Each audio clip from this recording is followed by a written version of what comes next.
Hello, everyone. Glad you are here. I'm sure people will continue to join us as things get underway. My name is Bethany Wilkinson. Oh, jumped ahead there. Forgive me. My name is Bethany Wilkinson. I am the Executive Director of the Sustainable Forestry and African American Land Retention Network.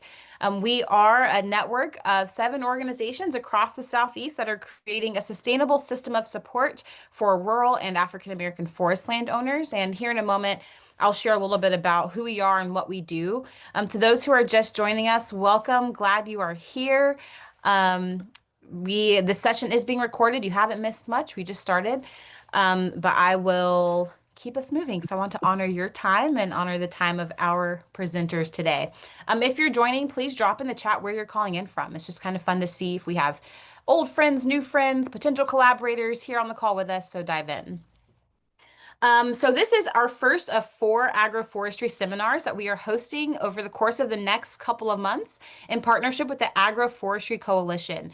And we are excited to bring this seminar to all of you because agroforestry is a new practice for some of us, a very familiar practice for others of us. And our hope is to support landowners, partners, collaborators in SFLR with the information needed to integrate agroforestry into your forest management, into your land stewardship in a meaningful way. And so we have 4 different seminars. This is our first one. And later on, I will share a link for our next seminar, which is happening in a couple of weeks. So welcome. That is happening right now. I'll share a little bit about SFLR Network. I believe Kit Healy is here to share a little bit about the Agroforestry Coalition. And then we'll have our main presentations with Kate MacFarland and Alexis Martin, and then we'll have some time for question and response at the end.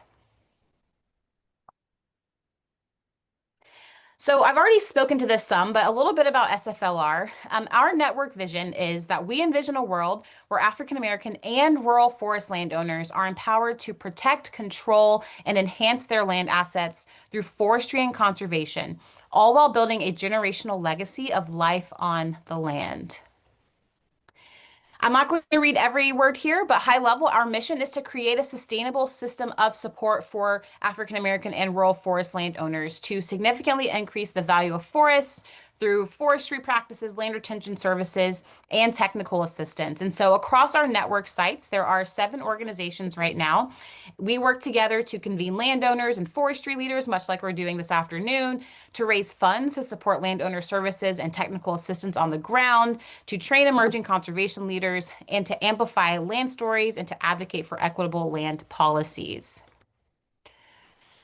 Here is a list of our 7 current sites. We have the Black Family Land Trust based in Virginia, the Center for Heirs Property based in South Carolina, Roanoke Cooperative, which is based in North Carolina, Macintosh Seed based in Georgia, the Limited Resource Landowner Education and Assistance Network based in Alabama, Winston County Self-Help Cooperative based in Mississippi, and then the University of Arkansas Pine Bluff.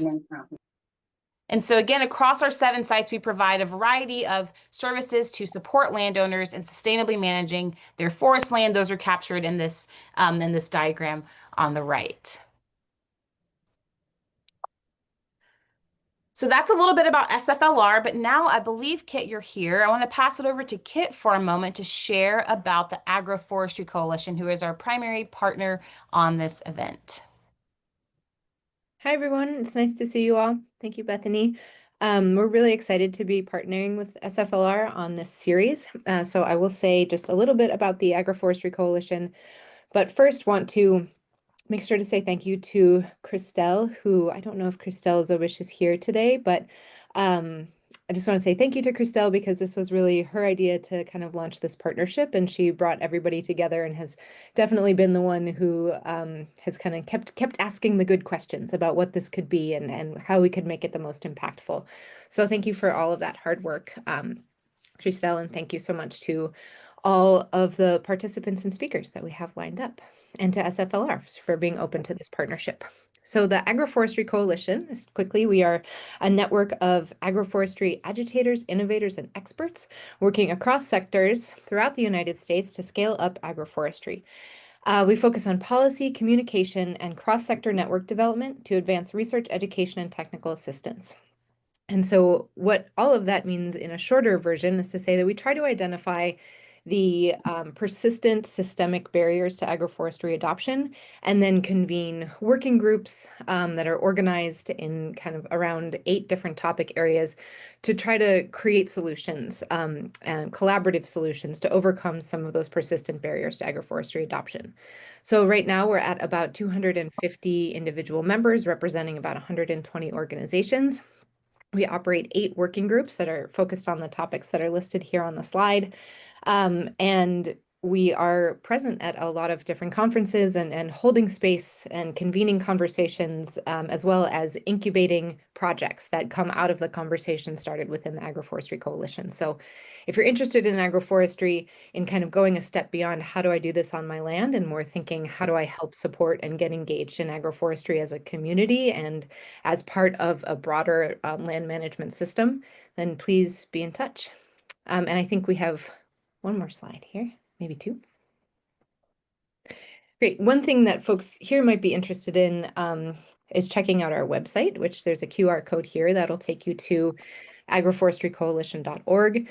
One of the things that you might find interesting to look at, there's a description of the working groups and a description of kind of generally what we do, but also we've built this speakers bureau, which is a list of, I think it's about 35 now, different folks who are working on agroforestry from really different angles. So some of it is implementation and practice, and some of it is finance and market development, some of it is farmer organizing and community building. And so we have this set of folks who are excited to talk to people about agroforestry, whether that's at a conference or for a media opportunity, or really just to be in touch. So please feel free to make use of that speakers bureau and let us know if we can be of greater support. And finally, this is getting a little bit into what our speakers will say a lot more about in a moment, but this is oftentimes when we're talking about agroforestry and larger groups of people get the question, okay, so what is agroforestry? What's the boundary? What's in and what's out? And so for Agroforestry Coalition, we recognize that agroforestry looks so many different ways on the land, and it also has this long history of practice that is global and historical in nature. So people have been practicing agroforestry on the land around the world for millennia. So one small slide and one list of 5 points really isn't going to capture that rich history. But what this slide contributes is a visual understanding of agroforestry according to the USDA's definition of the 5 core agroforestry practices, which include silvopasture, riparian buffers, forest farming, alley cropping, and windbreaks. So this is just a nice visual that we put up so you can see what agroforestry looks like, or what it can look like on the land. Thank you. Thank you, Kit. Such a wonderful introduction, both to the Agroforestry Coalition and to just what agroforestry is. And I know we're going to dig into that a good bit more here in this next section. So, I'll come back to this slide actually at the end. So we'll skip this one for now. And I want to go ahead and jump to today's presentations. And so we have 2 incredible leaders and practitioners here with us today to discuss agroforestry on the ground, Kate MacFarland and Alexis Martin. And by way of quick introduction, we'll have Kate go first with a presentation, and then we'll be followed by Alexis, and then we will have questions and answers at the end. Well, people are still showing up, so I'm adding them, multitasking here. Thank you for bearing with me. So an introduction to Kate MacFarland. Kate is an agroforester for the National Agroforestry Center, a partnership between the USDA Forest Service and the Natural Resource Conservation Service, or NRCS. She leads the technical assistance and outreach team at NAC, and her work focuses on providing support for national and regional workshops and training, developing publications, and supporting the integration of agroforestry into USDA programs. So thanks for being here, Kate. And then quick introduction to Alexis Martin. Alexis graduated from the University of Georgia in August 2023 with an MS in community forestry and arboriculture. She currently works as a forester with the Center for Heirs Property in Charleston, South Carolina. And Alexis's main goal with the center is to complete the installation phase of an 80-acre agroforestry demonstration farm on St. Helena Island, South Carolina, while offering the technical assistance of management options for small scale forest land owners and local farmers. And so what excites me so much about having you two especially present together is that we get this big picture view in some way from Kate and then this very local special view from Alexis. I think it's going to be a really dynamic time. If you have questions as they're presenting, feel free to drop those in the chat. We might not respond to them right away, but we'll definitely get to them at the end. And without further ado, I will stop sharing my screen and pass it over to you, Kate. Thanks so much, Bethany, and thanks to Kit and everybody else for the introduction, and also for everybody for being here today. It's really, I'm very excited to get to present with Alexis, and very excited to talk to you all about agroforestry and what it looks like from a USDA perspective. I get to wear a lot of different hats, and I'm happy to share this one today. Let's see, just getting started here.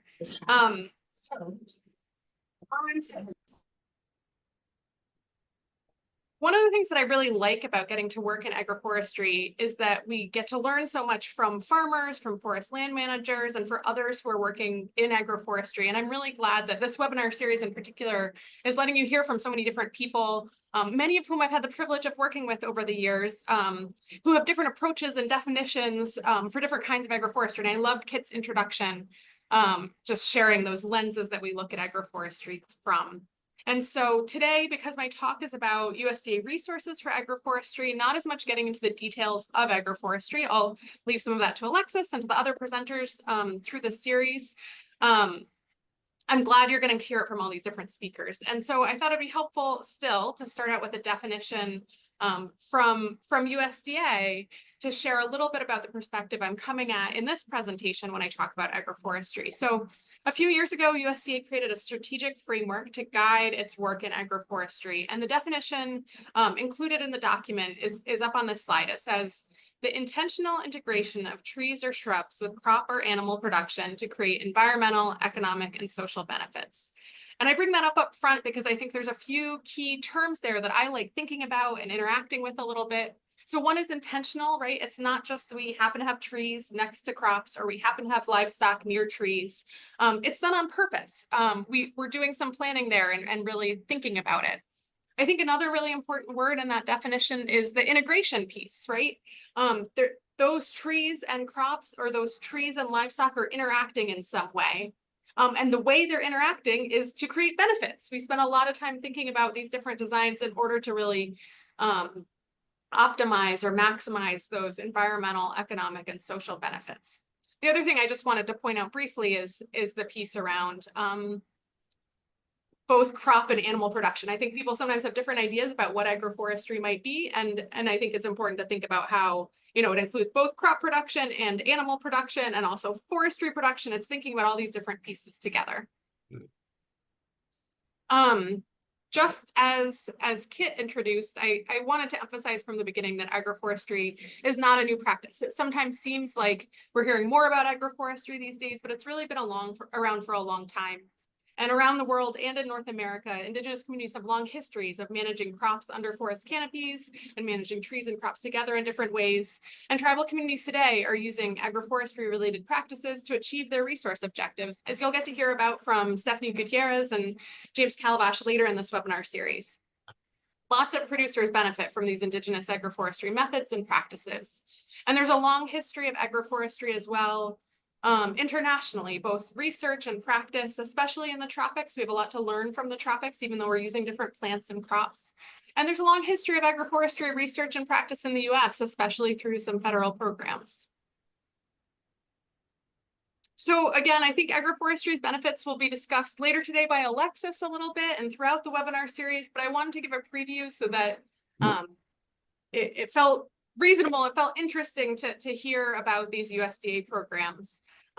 You know, I think there's a lot of different reasons why people use agroforestry. We often talk about environmental benefits and economic benefits and social benefits, and those are all really key. But another way I like to think about it is, you know, what problems does agroforestry help solve? Or maybe another way of saying it is, do you have problems that agroforestry can help solve? And it's not always going to be true. Agroforestry isn't a fix for everything, but sometimes there's a combination that works well to solve problems that your operation may be facing.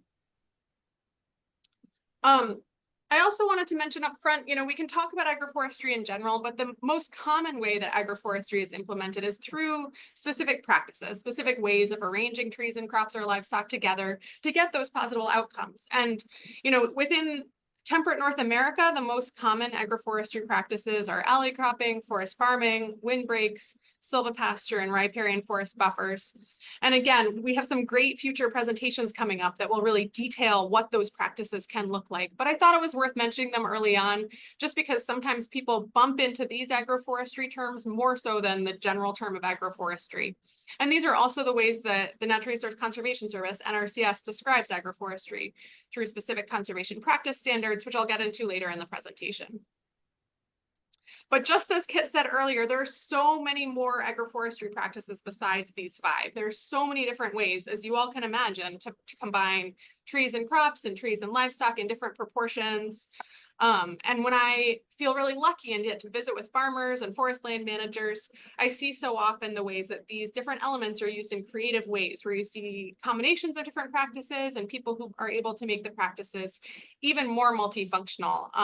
And so while these definitions can be useful and important for communicating with each other and for implementing policies and programs, they shouldn't hold anybody back, right? Like, we can think about all these different ways of combining these elements to get the goals that we want to achieve.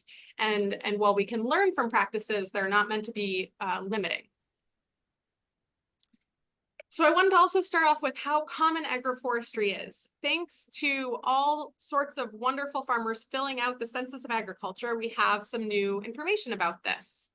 Agroforestry is increasing across the United States. So in 2022, about 32,700 farm operations had at least one agroforestry practice, which is about a 6% increase since 2017. This works out to about 1.7% of all farms, which might seem low. I think when we think about all the different ways that people are doing agriculture and forestry across the US, it feels pretty exciting to see 1.7%. Just to put that number in context a little bit, it's about twice as many farms as are certified organic. It's really similar to the number of farms that produce berries, about half the number of farms with hogs and pigs. So just some context for what agroforestry may look like across the US. When we think about agroforestry hotspots, we see a lot in the Northeast, a lot in the Southeast, and a lot in the Pacific Coast, and a little bit less in drier places across the US. And so, like I said, agroforestry is increasing. You can look at that at the state level, looking at that graph on, or the map on the left. But I really think sometimes it can be really exciting and important to look at it at a county level too. You can really see some counties that really stand out in green there, where it's obviously growing. And to me, that shows the importance of learning from your neighbors, learning from other farmers, and working at a local scale, which is just as was said earlier, like why I'm so glad to be presenting with Alexis today, thinking about these different scales that this work is happening at and what we can learn from. So that's what farmers are doing. How does USDA provide assistance? Where does agroforestry fit within USDA? That's what I'm going to focus on talking about for the rest of my presentation. I'm showing this org chart not to ask you to navigate it, but just to show how I recognize that navigating USDA can be really complex. There are so many boxes on this and so many different programs that go along with it. So I'm going to talk through today how we can use these programs to support our agroforestry work. So one place where agroforestry lives within USDA is the organization that I work for, the USDA National Agroforestry Center. We were authorized in the 1990 Farm Bill, and as was said in the introduction, a partnership between the U.S. Forest Service and the Natural Resource Conservation Service. We're a small team, currently of about 7 permanent staff, so we do all of our work through partnerships, including partnerships with the Center for Heirs Property Preservation, partnerships with folks involved in the Agroforestry Coalition, a lot of different kinds of state agencies, lots of different partners to get our work done. These are our main areas of focus, working on both research and technical assistance and outreach, research on ecosystem services provided by agroforestry, understanding human aspects and decision-making related to agroforestry, and then promoting agroforestry education, networks, and support. One thing I wanted to share as a resource, if you're interested in learning more about agroforestry, is our publications. So we have a lot of different kinds of publications, general introductory publications, how-to publications, stories about people using agroforestry, and I'll share links to all of these in the chat when I'm done with the presentation, but just want to say that up front.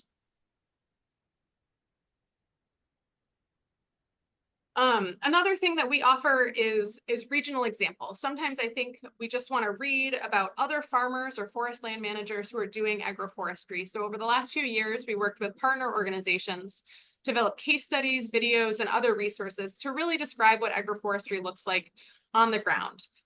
Just see examples of how different farmers are using these different practices in different ways. Another thing that the National Agroforestry Center offers are tools. So we have tools for planning, for making decisions, but again, about where you put those trees to get the outcomes that you're looking for. We also have a lot of economic and business planning tools, just so you can start to think about, does this make financial sense to move ahead with? And we have other kinds of tools as well available through our website, and we're always happy to help with navigating those tools too. Our center also does research on a wide range of topics that really informs the technical assistance and outreach work that we do. We work really closely with both researchers at our center and at partner universities and other organizations to make sure that we're providing the best information that we can when we're delivering different kinds of information about agroforestry. So that's the National Agroforestry Center. What about the rest of USDA? So the Interagency Agroforestry team has been a resource in advancing agroforestry across the department. It brings together a number of USDA agencies to talk about shared work in agroforestry, identify how programs can be used to advance agroforestry. And a lot of the information that I'll be presenting in the rest of this presentation is also available through this publication that I have a picture of that's called Agroforestry Across USDA Agencies. And I'll share a link to that at the end. So I'm really going to try and avoid the alphabet soup that comes up so often when talking about federal programs. Feel free to ask questions in the chat if anything comes up or anything's confusing. And then I also want to say up front that I'll share links to these resources that provide the names of all these programs and links to their web pages and that kind of thing at the end, so I don't feel like you need to be taking notes along the way.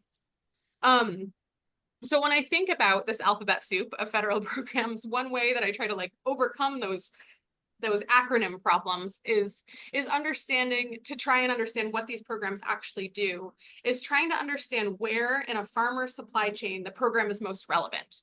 For example, does it help with land access? Does it help with land conservation? Is it helping with production? So I'm going to try and use that framework to try and match the program with what part of your process it might help in describing some of these programs. So I think it's really important to start with land access. We know that's so key to people interested in farming in general, and I think agroforestry in particular, making sure that's part of the conversation. As you all know, lots of farmers interested in agroforestry can face land access challenges, and it can be more complicated because agroforestry doesn't work as well on a year-to-year lease. Another aspect of it is that developing business plans, they work a little bit differently than people with annual crops or maybe people with mainly one crop. We're often growing different crops with different cost and income timelines. And so, as I mentioned earlier, at the National Agroforestry Center, we try and help this challenge by creating economic and business planning tools, and also working with partners to create resources on developing long-term leases for agroforestry. But I want to focus a little bit on the USDA program opportunities related to land access. So the Farm Service Agency loan programs are one piece of this puzzle. FSA has developed a tool on their website that helps with navigating their loan options. And so these may be farm loans or microloans for just part of an operation. And this tool really is intended to help you learn more about the loan options, maybe in advance of visiting a local service center, to try and think about that land access piece of the process. So I also wanted to talk about the land conservation piece. This is a stage of the sort of supply chain that I'm going to spend a fair amount of time on today, because it's the piece that most directly funds trees or funds parts of the agroforestry practice itself. And so before I jump into the details around programs, I wanted to talk about the sort of old-fashioned drawing that's in the middle of the slide.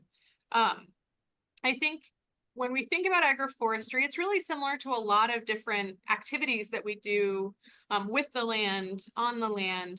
You know, agroforestry can have production benefits, really economic benefits to your production system, and it can have conservation benefits. When we're thinking about these land conservation programs, these federal conservation programs, the financial and technical assistance that they provide to agricultural producers and forest managers are for the conservation benefit piece of that. That's what they're most focused on. To use these programs, we really need to put our sort of conservation lens on agroforestry. So the key programs that I'll discuss here are the NRCS Environmental Quality Incentives Program, often called EQIP, the NRCS Conservation Stewardship Program, often called CSP, and the Farm Service Agency Conservation Reserve Program. And so I'll go into more detail on each of those.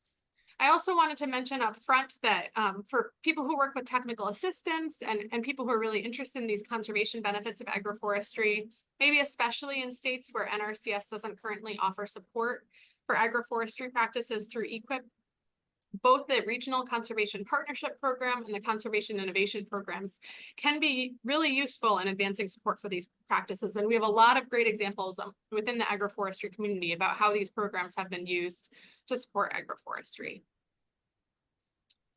So talking about the Environmental Quality Incentives Program for a moment, EQIP is NRCS's flagship conservation program that helps farmers, ranchers, and forest landowners by providing technical and financial assistance to help address natural resource concerns or problems.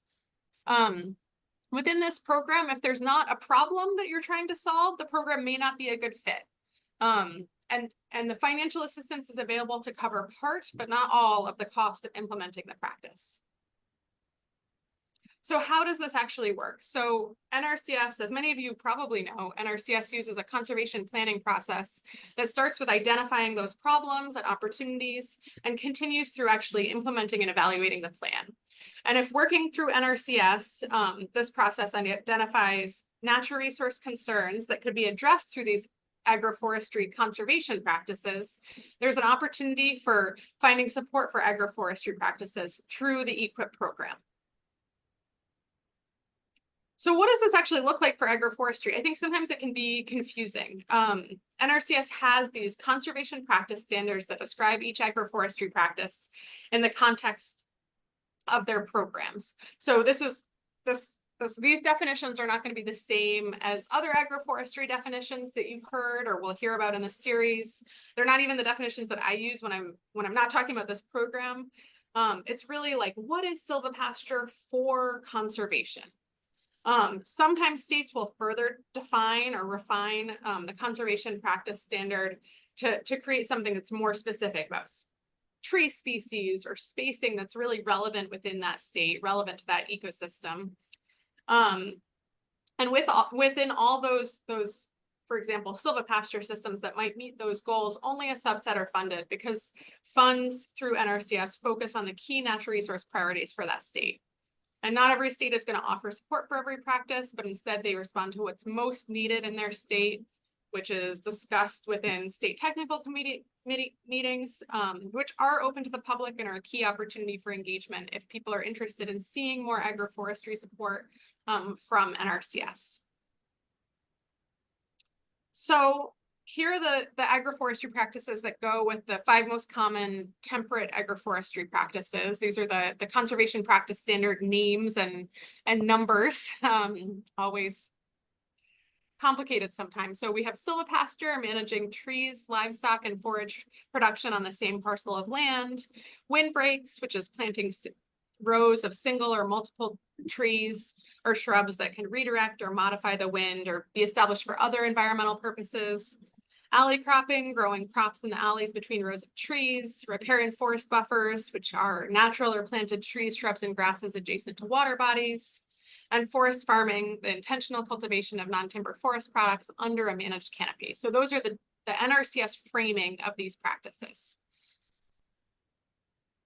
As we talked about a minute ago, not every state offers every agroforestry practice through these programs. And so these maps show which states offer which agroforestry practices. They're a little bit out of date, but I think it still gives that idea of like, it's going to look a little bit different in different states.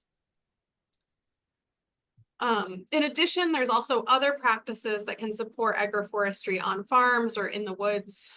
Some state NRCS offices use these practices rather than agroforestry practices to support agroforestry where they are. So you could see something called tree shrub establishment or fencing might be a way to get at a silvopasture project. Similarly, forest stand improvement might be a pathway to get at forest farming. So I know this is a long list of details related to one program, the Environmental Quality Incentives Program, but my main message here is just that there are a lot of ways to find support for agroforestry through agroforestry if you have problems that you'd like to solve through these different practices. So transitioning to talk about the Conservation Stewardship Program. This is a program that's often a better fit for producers interested in agroforestry. A lot of the time, people interested in agroforestry are already doing conservation, and this program can help strengthen the conservation work that's already happening. CSP offers annual payments for implementing practices on your land and maintaining existing conservation efforts. I also wanted to talk briefly about the Conservation Reserve Program. This is a little bit of a different program. It's not focused exactly on implementing these practices, but instead farmers enrolled in CRP agree to remove environmentally sensitive land from agricultural production and plant something that will improve environmental quality instead. So we see often this is a good fit for windbreak establishment, riparian buffers. There's some innovative stuff happening with living snow fences as well. So lots of different options there that may be a good fit for your operation. So transitioning a little bit to talk about production, we know on farms, agroforestry practices are part of a production system. They're part of that working landscape. And I think it's important to talk too about how these production programs fit in. Because the agroforestry practices are usually just one part of a larger operation, sometimes it's harder to point to examples of people with agroforestry using these production-oriented programs, but we know it's happening. So wanted to share some examples of that as well. I talked about microloans earlier. These can also be used to support production on an operation. I wanted to highlight the Farm Service Agency, Non-Insured Crop Disaster Assistance Program, and the Risk Management Agency Whole Farm Revenue Protection Program, because risk management and crop insurance are such an important part of farm viability. It's an area where producers with specialty crops and diversified operations often feel like they don't have many options. And so these two programs offer some really useful opportunities in the agroforestry landscape. So the non-insured crop program helps with getting insurance for some of these specialty crops. And then whole farm revenue protection can help with more diversified operations who are growing many different kinds of crops, because in general, you get more benefit through this program the more diversified that you are. Shifting to talking about both production and processing, there are some really neat opportunities around guaranteed loans for business and industry. We've seen some really inspiring examples of community facilities loans and grants, which can help groups of farmers pay for shared commercial kitchens and processing space. Rural development offers a number of different programs in their rural business development grants. The Rural Enterprise Grant can help with job creation, and in the example of Passamaquoddy Maple, an enterprise in Maine, so particular place, it really helped. This Rural Enterprise Grant was really able to help with upfront cost and feasibility studies related to creating a bottling plant for their maple sugar operation. Shifting to talk about aggregation and distribution, again, guaranteed loans and community facilities loans and grants, and as well as farm storage facilities loans can be a useful option here. Another program that we hear a lot about, that we learn a lot from, is especially crop block grants. Those can be used in understanding what's feasible for aggregation and distribution, doing different kinds of feasibility studies. We've seen that a lot in a lot of specialty crops that are involved in agroforestry systems.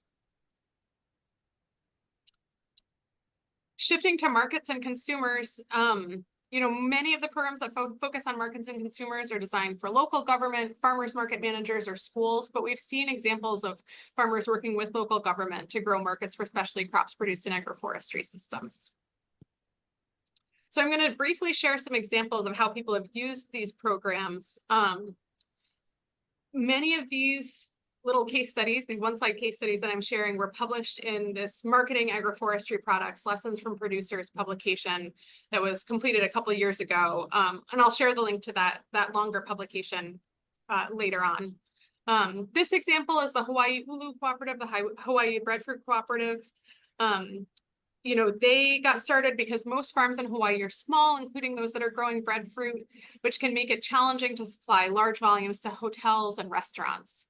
And so they created a cooperative to overcome that barrier. And the cooperative is able to aggregate and process breadfruit at a facility that's leased from the Hawaii Department of Agriculture. By working together, these growers were able to get breadfruit into public schools and get contracts with medical centers and hospitals, which were really important to the growers. And to get set up, this cooperative used a number of different ag marketing service and rural development programs to achieve their goals, and that's still continuing. At a different scale, I wanted to share an example of a farm that's used USDA state and other programs to achieve its marketing goals, called Integration Acres in Ohio. To carry out this work, they used a number of USDA resources, including a Sustainable Agriculture Research and Education grant and a USDA Rural Energy for America program to install solar panels at their processing facility. So I know that was a lot of different programs and just a brief introduction to them. I wanted to share another resource from the National Agroforestry Center, which is a webinar series that we hosted last year, which detailed experiences with different USDA programs and agroforestry. So each webinar pairs somebody who actually successfully used a program to advance their agroforestry work with a speaker from USDA describing the basics of the program, the how-to to apply. It's less about the projects that they did and more about their experience, good and bad, with the program. So these are recorded and available on the National Agroforestry Center website, and I'll share this link at the end. And so just to wrap up, you know, where does agroforestry sit within USDA? Agroforestry has a lot of different programs to support agroforestry work, but those programs don't always use the word agroforestry. And, you know, one of the ways that we can all learn together about how to find support for agroforestry within USDA is working with other producers, agroforestry working groups, and other kinds of networks, which really offer opportunities to share ideas on innovative approaches to USDA programs. So here is my contact information and a link to our website. And like I said, I'll share a few more links in our chat here, but I'm really excited to turn it over to Alexis to talk about the work that she's been involved with. Thank you so much, Kate. And Alexis, you're up.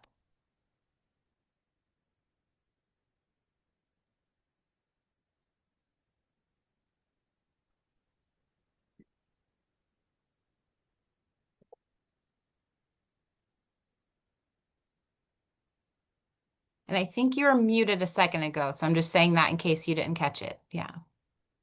All right. And it looks like I'm sharing my... Oh, yep, you're sharing your whole screen. Notes included. All right. Notes included. Okay. We just went over this. You did. No problem. Yeah, when you share screen, see if you can share a portion under the Gotcha. Portion of the screen. Gotcha. Gotcha. Sorry, guys. Not a problem. And then zoom out a little bit.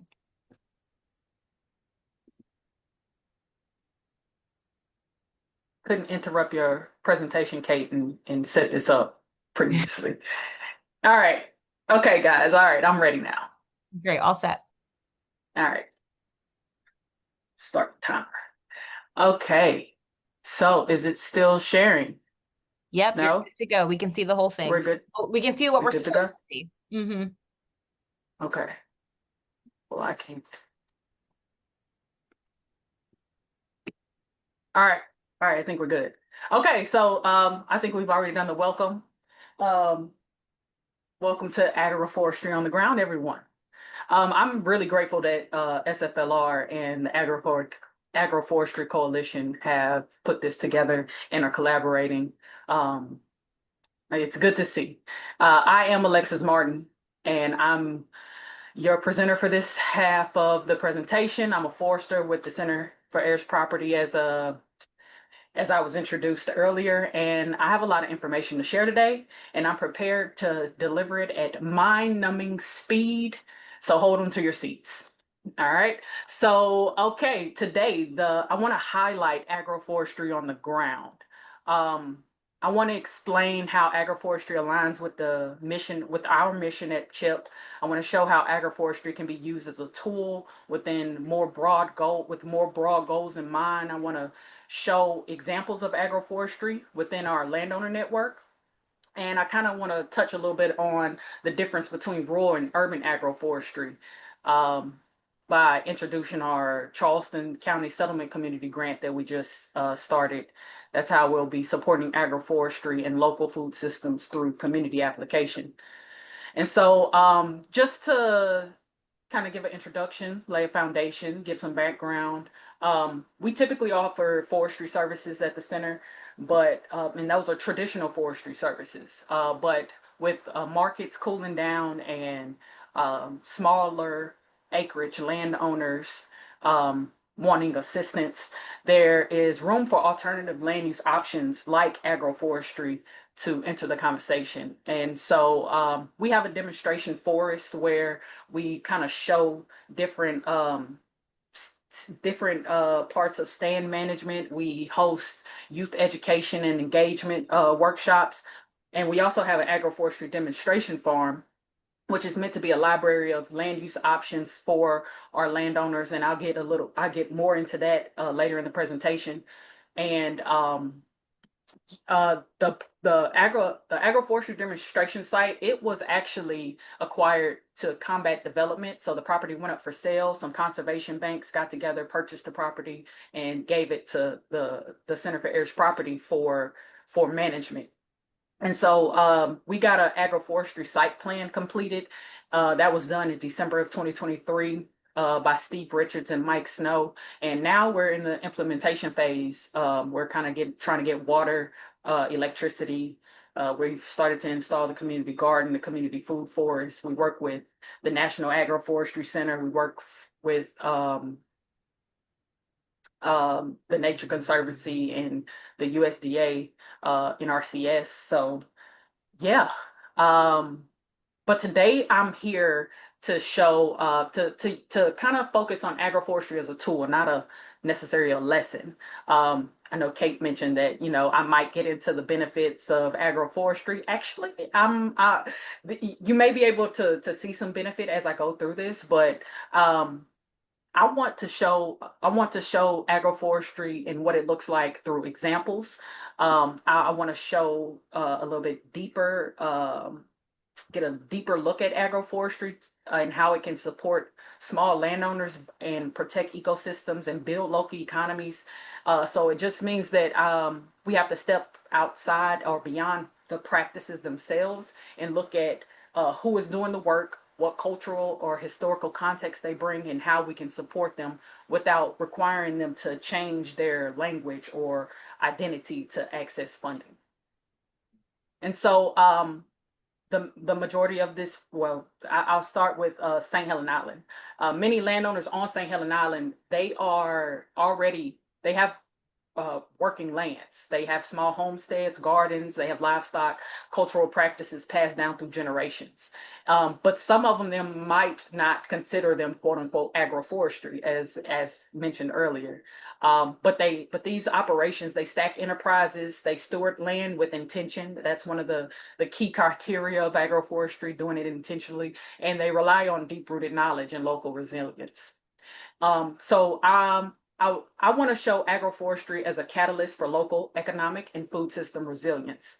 I won't get deep into finances and economics. I'll leave that to someone like Kenneth Dunn or Steve Richards who have background in that.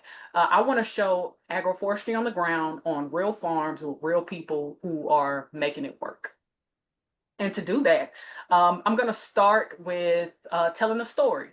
Now, there are a lot of culturally significant plants on St. Helena Island. One of them is rice, one of them is actually indigo. They're historically important crops that contributed to the economic development in the region. The most recent news for the agroforestry demonstration site, we collaborated with Marshville Marshview Community Organic Farms and the International Center for Indigo Culture to host the Indigo Workshop. Um, uh, the Internet ICIC, as they call themselves, the International Center for Indigo Culture, um, they hosted us. They hosted the workshop. They got everyone together, sent out the emails and things like that. And Miss Sarah Green, she with Marshview Organic Farm, she blessed the space and the event.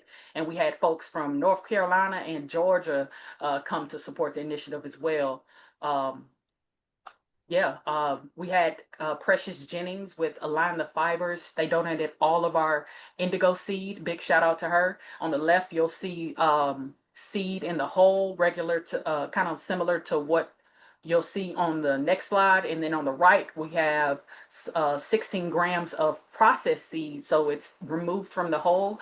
And I soaked that for 24 hours before we went out and planted. We planted about a third of an acre by directly sowing the seed in the ground. And the species that we use is Indigofera subfructicosa. The Indigofera subfructicosa is also the same that we planted in that's planted in this plot. This is actually over at Marshview Community Organic Farms. They have an already established plot, so we are just getting started. But indigo is a biannual self-seeding crop, and it is established easy. It establishes itself easily, and you can get returns with minimal input. And on the left side of that what I consider to be a perennial patch, even though it's biannual, it self-seeds. On the left side of that, you have row crops. So you can rotate crops like okra, greens, herbs. It creates a diversified production system, and it improves soil health. So it's all about how you look at it. These photos here are from the 2024 Indigo Workshop that we had at Miss Sarah Green's property. And there's a Indigo initiative that is bringing together a very dynamic network of stakeholders, farmers, artists, educators, cultural institutions, and these entities are all invested in the success of indigo. And I think we need to support this initiative by offering the communal space and the communal space that we have at the farm, and we can help strengthen the seed bank and ensure long-term community resilience through processing from seed to harvest. So Precious, who I mentioned earlier, she's leading the way in forming this cooperative. She's also the one that's like she gave us like bags of seed. Like she's really in the contributed to the collaborative effort increasing seed stock. And these apparatuses here, these are components of her portable processing station. So basically we increase the seed bank, and from there we can extend the value of indigo seed in various ways. So we produce it, we harvest, we create these dyes, but we can also take it further and use the spent indigo to compost it, add it to garden beds, or drying the spent indigo biomass, sterilizing it and using it to grow culinary mushrooms. And so these are different paths for spent indigo, but both are useful. And these are the type of things that Precious Jennings and the cooperative that they're trying to bring to life. We at the center and the community farm site, we are not the pioneers of this indigo initiative. Marshview is leading the indigo wave on St. Helena Island, and we're just going with the program. Honestly, at this point, I think that whatever Miss Sarah says, that's what we need, and that's what I support. Like honestly, she has Marshview Community Farm, they have an indigo project, and they're using indigo as an economic tool. And we can integrate that into a diversified farming system like agroforestry. So like I mentioned earlier, we can grow alongside annual vegetables like collard greens, which can then be processed and bagged and sold in a convenient, ready to use product. And this adds another income stream and builds a layered, resilient farm economy. And actually, that whole process, I won't go deep into it, but there is a legitimate and very real opportunity for that to happen through the Gullah Farmers Cooperative Association.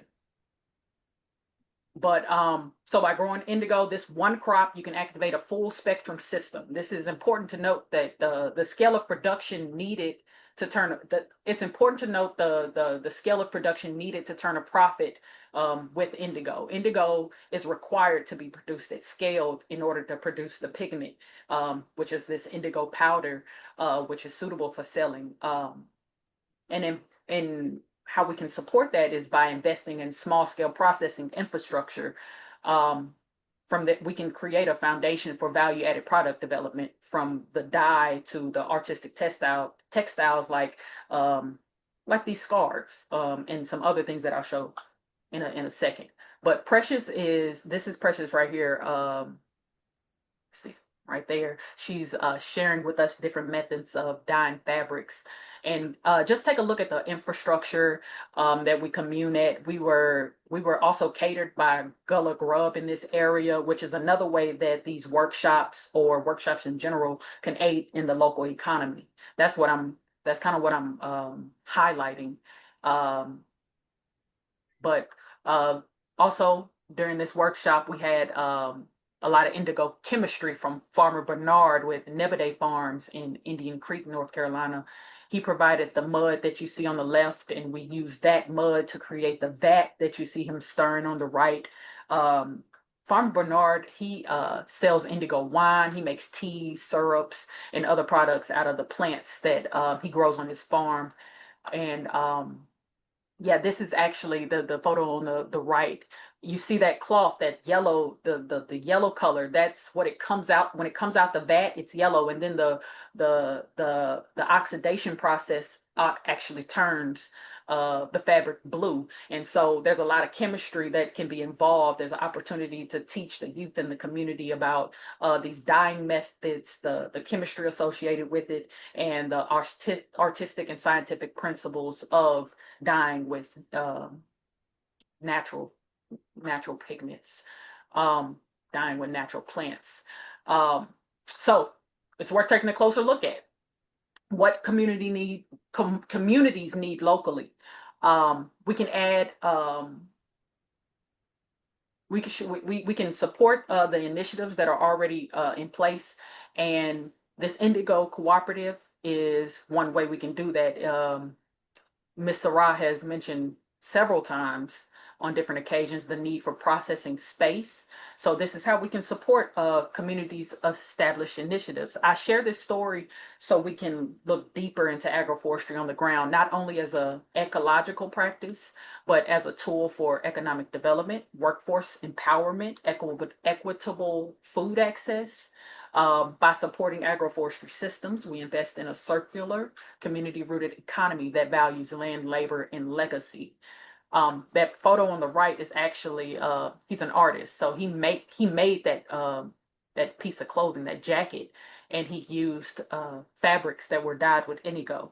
So, and he takes that to New York, and I'm sure it probably sells. I don't know the details of it, but that's how we can take this indigo plant from seed to an actual value-added product in many different ways. Now, this is a map of the 88-acre property we have on St. Helena Island. This is space for the St. Helena community, and it's a fluid map with different opportunities. So as different opportunities present themselves, like the indigo planting, we actually planted that indigo over here in this section that's kind of labeled silver pasture, but it's part of the overall community food forest. And it just shows how, the greater community participation we have, we're able to tailor the development of the farm site to what folks on the island need and want to see.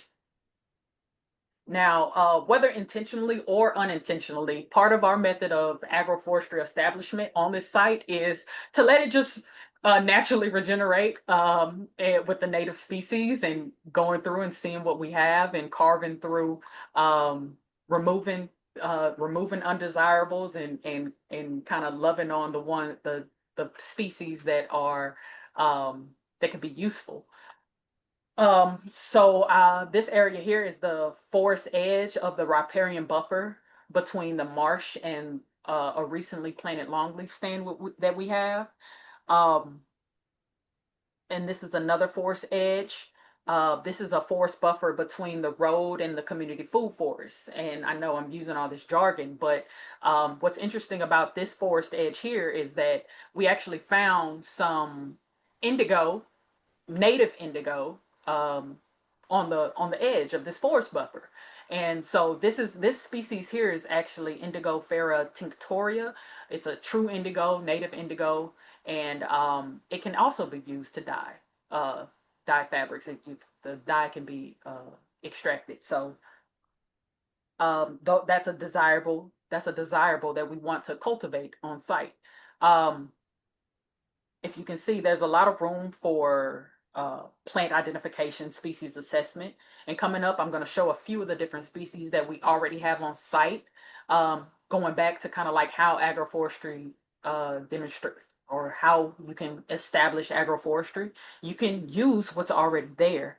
But in order to do that, you got to know what is there. So we have black cherry, we have summer grape, we have purple passion flower. Farmer Bernard, who I mentioned earlier, he makes a very delightful tea out of passion flower. We have rabbit tobacco, we have southern dewberries. Rabbit tobacco is actually culturally known as life everlasting on the island. It's a herbal remedy for colds, muscle cramps, and fever. That dewberry, I can tell you, I personally think it's worth the thorns and scratches. I enjoyed getting my cup and eating it on the way back to Charleston. We have these 5 drainage ditches running east to west across the property. And you may not be able to see it, but those white flowers, that's an elderberry plant. And then we have these small patches of young pine that seem to be a sanctuary for birds. I've seen some beautiful birds over in the area. And this actually is an eastern kingbird, and he decided to cooperate with me for a photo shoot on this day. An eastern wild turkey also decided to cooperate. And then we have some undesirable species like sicklepod, and it can take over an entire field. It's hard to get rid of. We have things like carpetweed, which is a common on-farm weed, nutgrass, Chinese tallow. But it's worth mentioning, as an organization, as CHIP, we have something that many landowners don't. We have the capacity to fail. This is our community food forest, and actually we had it tilled and we planted cover crop, but we seeded it with cover crop, but I'd like to think that failed. We had a lot of competition with grass. It's a very thick layer of grass on the site. And so this just shows that, like, some of our workshops won't be perfect. Some of our on-farm experiments may not go as planned, but we can afford to try again as an organization. We're supported by grants, community belief, and a shared understanding that, our work serves a greater purpose. But for some of our landowners, that margin of error doesn't exist. For them, a fair crop isn't a lesson, but it's a lost season. An investment in a tool or fencing or livestock that doesn't go like as planned, that can be like food off of their table or a bill not paid. And so that's one of the underestimated barriers to agroforestry adoption. There's a risk without a safety net. And that's something to think about as we want to work with small landowners if we want to work with small landowners to build regenerative multifunctional systems like agroforestry, we have to reduce the cost of failure. But that project, it wasn't all bad. The local farmers came out to help us, and it was a beautiful experience, like, truly. Considering the history of the land, there's plenty of people on that island that could tell you a lot of St. Helena Island history, Gullah Geechee history, Sea Island culture history, and they can do it way better than I can. But I am going to mention that the collaboration with these different farms on this island has been, like, my favorite part of this establishment, like the establishment of this community space. Here we have the guys who came out and helped plant the cover crop, who came out and helped site prep for the cover crop planting. And then we had some collaboration with the South Carolina Black Farmers Coalition and the soil stewards to to to make that happen. We have another one of the members of Earth People Farms doing our videography. But yeah, agroforestry can work. That's my point. But we have to make it easier for the people already doing the work to succeed. I'm going to keep reiterating that as I build this case. It can help the local economy. It can keep lands in families. It can improve overall soil, water, and community health. But it's all about the profit. That's how it becomes. I think that's what's gonna ensure the adoption. That's what will make people. It'll appeal to people a little bit more. Within forest farming, there's these non-timber forest products, and one of like this area here is where we'll plant the silver. Well, we actually have planted longleaf pine, and the longleaf pine straw is used in landscaping. So just like think urban landscape, they use longleaf pine straw. So instead of that 30-year stand prescription, we'll be able to turn a profit in a short term, that being like 8 years. Another example would be maybe like forest farming within a riparian buffer.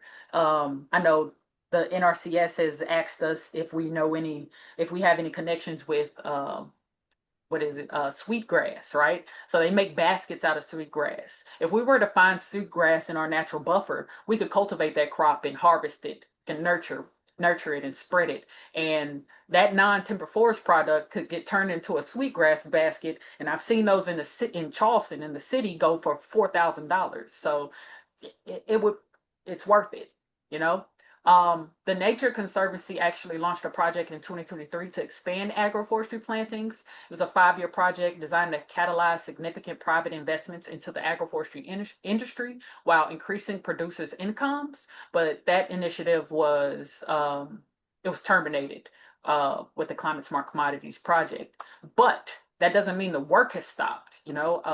As I move through the next couple farm examples, you'll get a feel for what agroforestry can look like. I'll show examples of large farms that have their systems put together, and I'll show how these systems can be scaled down, replicated, and supported through funding, training, and market access, and how that can help a wider range of landowners. This research is being done at Nemours Wildlife Foundation.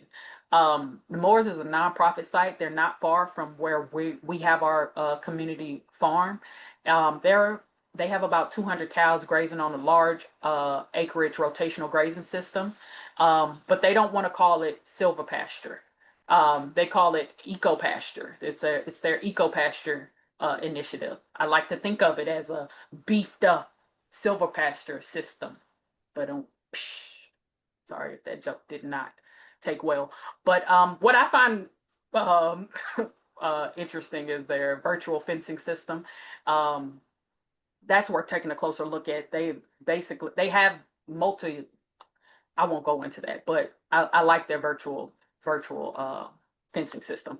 All right, another silvopasture seems to be like the most funded and easily adopted agroforestry practice for profit.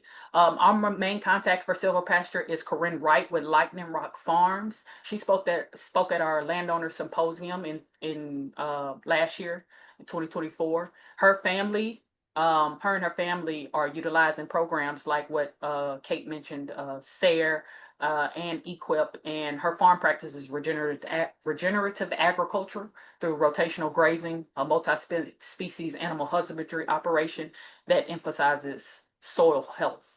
This is Corinne, and I had the honor of being able to invite her to a policy retreat in New Mexico on behalf of farmers, to speak on behalf of farmers practicing agroforestry on the ground. Post-retreat, Corinne and I met up again at the Heirs Coalition Regenerate Conference to network with the West Coast ranchers. this is Morning Glory Farms. I want to highlight them because they're actually part of the same kind of like military personnel transitioning network that Corinne is part of. And naturally and culturally, I want to show how, you know, these farmers have a very integral approach towards farming on their homestead. Um, Morning Glory Farms is actually an ecological hotspot, and I had the honor of presenting alongside a local chef. I used chapter 1 of the agroforestry training manual to deliver a quick and intro to agroforestry to the community. Now, Grant, I completely understand that the agroforestry that I may have shown and the agroforestry that I'm about to show is not agroforestry by the book. I do know what agroforestry is by the book, but this presentation is more so about people, landowners, especially small acreage landowners who have built homesteading systems and that they've built homesteading systems that reflect the principles of agroforestry, and these families, these individuals, they have found ways to stack their enterprises, produce food, and care for their land. And what they need now is a system that recognizes what they're doing as part of a larger strategy for land-based economic development. One of our landowners has actually found a creative way to include herself in the agroforestry conversation. This is where we kind of get into the conversation about rural and urban agroforestry. This property is already being funded for a hoop house and livestock under the USDA. But I like to call this urban agroforestry. I mean, she's breeding chickens in a peri-urban silvopasture system. I mean, what she voiced as her need, I asked her what would she need because she seems like she has it going on. She says she needs water catchment systems and irrigation to feed her birds and water her garden, as well as fruit trees to include within the mid-story of her forest garden. These are some of the chickens that she's breeding. I find that white crested black Polish at the bottom here the most interesting character.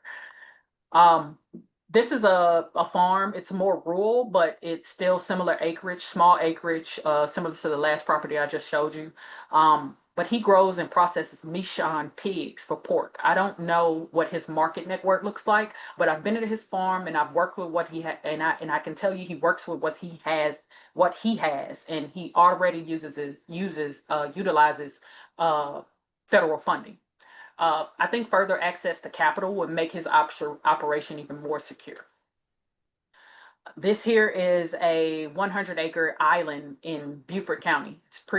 It previously had a stewardship plan created by the Forestry Commission that included silvopasture, but since then no one has been able to manage that operation. So there's room to have there's room to have conversation about working lands and the complexities of agroforestry leasing, but I won't go into that today. The goal is to meet the landowner objectives, and their main concern right now is erosion control. Along this property line, I think they can do riparian buffer management along that whole property line, but we recommended overall that they replant with longleaf pine. These riparian forest buffers this is an example of one out of the training manual, but these riparian forest buffers are thought to be conservation practices, but they can also include a harvestable crop. The riparian buffer on this island is actually, after they harvest it, it's regrowing in Yopon holly. Yopon holly can be used as a tea, and there's room to market that. So it's a way that we can use the riparian buffer to create a harvestable crop, not just use it as a conservation practice.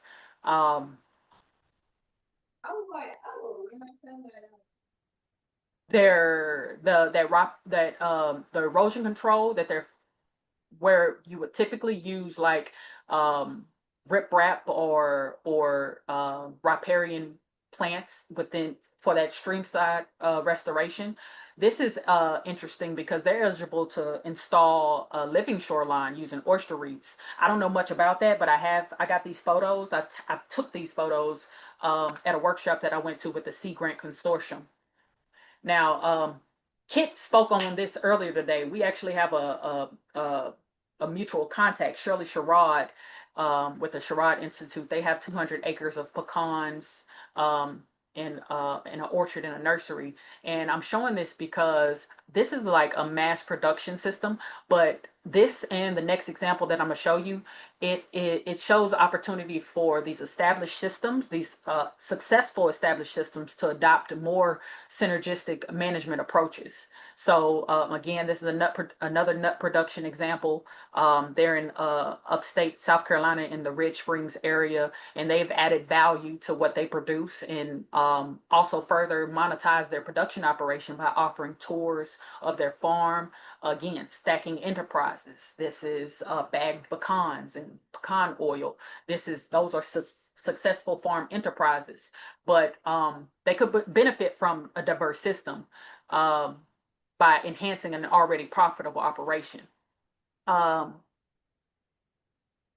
Now, I say this while also understanding that agroforestry in rural and urban areas, they're going to look different. They vary in scale, they vary in design, they vary in producer priority. So, for instance, this is a fruit tree guild within a forest garden system. It's meant to support urban agroforestry as an ecological hotspot.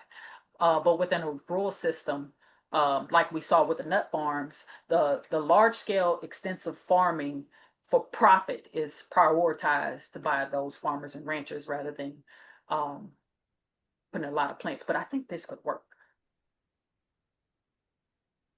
In urban areas, agroforestry systems will be small scale, more intensive rather than extensive, with initiatives run by the community members and urban gardeners compared to farmers and ranchers. So in urban spaces, the socioeconomic concern like food access, security, public health benefits are considered, as well as those soil health and ecological restoration benefits that are associated with rural spaces. This is Lincolnville.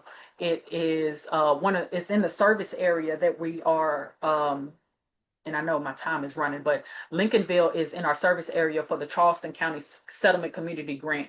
This is where we'll be able to support neighborhood forest gardens, utilize those urban agroforestry tree guilds and multi-layered intensive systems. So to close out, I want to reiterate one last time the impact that agroforestry can have as a tool. It can unlock funding and technical assistance for landowners who may already be doing the work. And as technical service providers, policy influencers, funders, and educators, we need to emphasize the importance of streamlining market access so producers can focus on producing and creating their value-added products. So I say the key takeaways for today are agroforestry on the ground is a collaborative effort between branches of agroforestry that work towards agroforestry success. It's not just planting trees in rows or guilds or forest farming mushrooms. It's agroforestry. It's recognizing cultural practices and methods of production and supporting those efforts by improving the value-added market, like the cooperative is doing with the Indigo Initiative. So with support, the small farmers and homesteaders can they can sell produce locally and regionally. They can invest in value-added processing. This will allow landowners to retain more profit, and we can help create these localized systems, keeping food closer to home and supporting regional food security. And with that, I think I make my case. Thank you all for listening. Oh, it's interesting. Oh, thank you so Mhm. much, Alexis. We appreciate it. And Kate, thank you so much. So many incredible stories, and it's really just brings the work to life.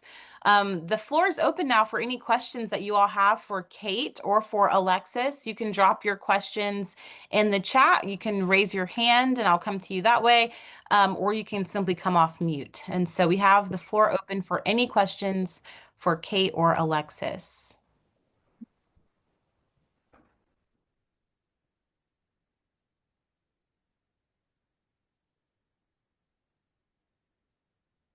I know it can take a minute to pull your thoughts together after so much incredible information. So I'll give you a minute to think about it.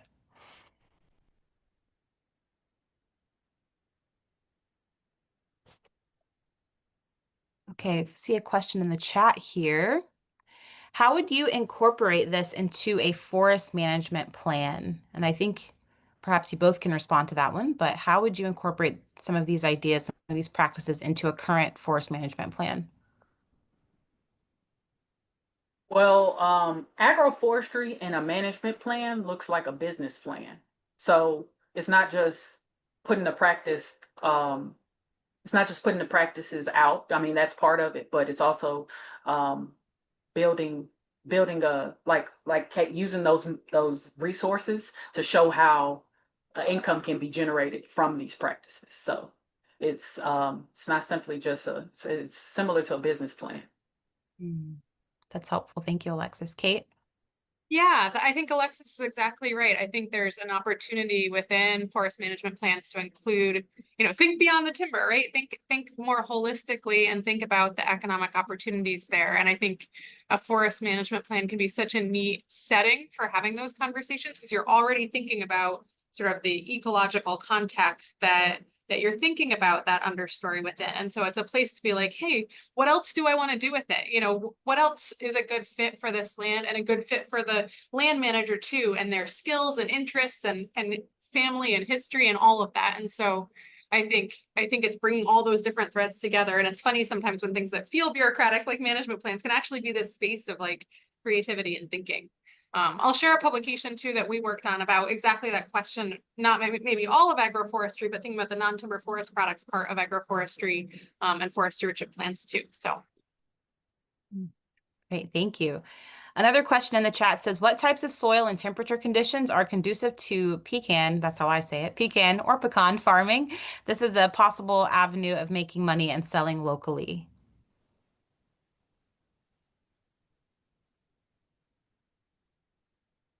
Alexis or Kate? I don't know. So I mean, there are lots of pecan trees around me, but I actually don't know the details. So Alexis, I see you came off mute. Yeah, so in terms of soil types, I don't know it specifically, actually, just like right off the bat, but that's something that you can easily like find online. The soil conditions. Now, if you need to know what your soil conditions are, then you send your soils off to your extension, your state extension office, or that's how you get the information about your soil to see if it's conducive. But that information is very easy to find. Great. Thanks, Alexis. Kate? Yeah, I'm not the pecan expert either. I think like a lot of nut crops, well-drained soils are always nice, but I think there's an opportunity to thinking about that possible avenue of making money and selling, just thinking about the agroforestry aspect too, of like what we're seeing more and more is as people are establishing different kinds of orchards, including pecan orchards, thinking about using some alley cropping or related practices to think about, income streams while those trees are growing. So just throwing that out there as another possible avenue of making money and selling, but locally that somebody mentioned there. So Great. I see we have a question from David who's raised his hand. I had more of a comment on the soils. And what I would do, what anybody could do is go in the web soil survey. They have for every county in the country, they have the soils, and then they would tell you, you can find out the background of which soils are best for pecans. And then on a more local scale, as Alexis said, then I would, if I had the right soils, you don't want to be a failure. If it says, you're not going to grow them here, don't waste the money buying all the pecans and all the money you put into it. And then on the smaller scale, here in South Carolina, we send it to Clemson Extension for $6. They'll do a soil analysis. Say, I want to grow pecans. Here's what you're deficient in. Here's what you're high in. But I think you could do that anywhere around the country. There's probably some local university or somebody who would do that inexpensively. Great. Thank you, David. And I see that Justin dropped the link to Web Soil Survey in the chat. So that is available to everyone. We have another question here from Manisha. It says, what tree species are suitable for erosion control in riparian buffer zones? Is indigo a suitable crop for agroforestry systems in Kentucky? Well, okay, so there are some people that know a lot more about indigo than I do. Within that the International Center for Indigo Culture, but riparian species for erosion control are going to be dependent on where you are. So for instance, the island that I mentioned, they have very salty soils. They're next to the ocean. So that's going to be different than stream side restoration within a freshwater system or a freshwater watershed. But water loving plants will be used as those erosion control measures. And also you can like that visual that I showed, using things like either riprap or woody biomass as structures to help build the stream side back. That's useful. Hopefully that answers the question. I mean, I know it doesn't specifically. I don't know the exact plants, but. Great. Thanks, Alexis. Kate? This is exactly right. I think there's some great state-specific resources for tree planting lists. It is really important to think about sort of not just what state you're in, but even just like your specific site and what's a good fit there. So I think sometimes working with cooperative extension, with USDA NRCS sometimes can be a good fit to get more advice that's local to where you are, not local to where Alexis is or to where I am, but digging in and making those connections to get those species recommendations, because it's really important to find the ones that are the right fit, especially in riparian areas, which have so many issues with invasive species and other challenges. So Great. I think Kentucky gets really cold. I'm assuming, but yeah, indigo is a tropical plant. That's what I can tell you. And so, if it grows and too much of a frost hits it, it won't be that biannual plant that you're looking for. So it wouldn't be perennial. So, maybe it'll continue to self-seed, but I can't guarantee that. Yeah. So. Great. All right, we've got one more question here. It says, with a lot of agroforestry climate smart federal funding gone, what other funding sources and grants might be available that you all know of, if any? I think one of the things that the other presentations in this series we'll get into, and I think Alexis and I both talked about a little bit today, is that agroforestry systems are really exciting because there are so many different benefits, right? There are these wildlife benefits, there are these cultural benefits, there's these economic benefits. And so to me, that means there's a lot of pathways for thinking about funding. Again, a lot of the time they're not going to say, here's your funding for agroforestry, but they will say, here's your funding for economic development, or here's your funding for wildlife habitat, or somebody had a great comment about hazardous fuels and prescribed burning, those kinds of questions. How do we address those questions? And so I think, even though I know it feels a little bit more complicated, I think that's an opportunity to say, okay, what are the outcomes I'm looking for that I'm going to get at through agroforestry, and then find the funding sources there. So I think a lot of the other broader conservation purposes that we have programs for can be a good fit for agroforestry. And so those are available. Thank you, Kate. Alexis? No pressure if you Well, don't. I want to just kind of emphasize like our settlement community grant. Like, so we're able to, like, say you work with the center, we're able to, if well, this is only in a very small service area, but we're able to allow landowners, individual landowners and communities to apply.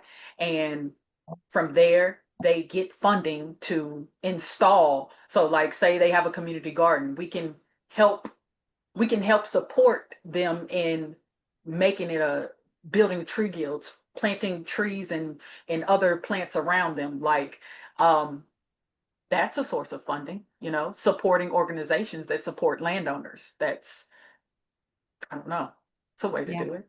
That is. What I appreciate about both of your responses is that it's an invitation to be creative and to look at our work in a broader sense or in a new way. And I think that can be very generative. We have time for one more question if anyone has one. We have time for one more.